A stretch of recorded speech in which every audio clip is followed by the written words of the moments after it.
Next governor delivered his first speech to lawmakers this afternoon at an event in Athens. Governor-elect Brian Kemp's comments marked a shift from the strong language both parties used during the governor's race in October and November. Joe Hankey was in Athens today to hear the governor-elect's comments and is now in the newsroom. Joe, you talked with Democratic leaders afterwards as well. Did they find any middle ground with the state's new leader yet? They did, Jeff. I talked with two Democratic leaders from the Senate. They both found themselves agreeing with parts of Governor-elect Kemp's speech today. And while Kemp hit on broad topics during his first speech to lawmakers, those Democratic leaders I talked with tell me they are now ready to sit down with Kemp and Republicans and start talking specifics. Georgia Senator Steve Henson is the Democratic leader in the Senate, and Senator Lester Jackson is the chairman of the Legislative Black Caucus. The campaign is over, and it's time to put politics behind us. They both applauded Governor-elect Brian Kemp's call for all state leaders to come together. Being a representative of the people, we still have to work together to move Georgia forward. We must carry out a vision, and we cannot do that unless we're willing to work with across party lines. During his speech, Kemp hit on several key areas he wants lawmakers to focus, including health care, education, infrastructure, and public safety. As they return to the Capitol in January, and elected officials spend the state's $27 billion budget.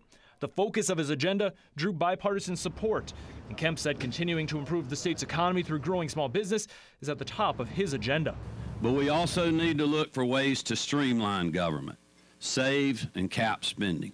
For Henson, he wants to sit down with Kemp and discuss specifics about health care. He's talked about extending a certain tax credit that goes to rural hospitals, but we also need to look at Medicaid expansion and making sure we bring down as much federal dollars as we can bring to Georgia. We didn't hear that today. Georgia is a distribution hub for drug cartels.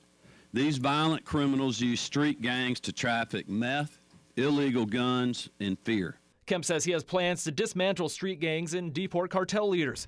Senator Jackson says he is willing to talk with Kemp in depth about plans for reducing crime. Everybody wants to be tough on crime, but what measures? Are we going to reduce guns? Are we going to do bills to reduce guns? Are we going to destroy weapons police officers seize? And while Democratic lawmakers say they are willing to find middle ground on topics such as education, crime, and health care, Kemp stayed away from polarizing topics today from the campaign trail, such as gun laws and election reform. And Senator Jackson tells me tomorrow the state's election commission will hold its third of 4 meetings before writing a plan for reforming the state's election system. It'll be their first meeting since Election Day. Jackson is a member of that commission. Brian Kemp, when Secretary of State, was also part of the commission. Jackson says he is hopeful Kemp can work across party lines now on election-related legislation. Jeff. All right, Joe, thank you. We have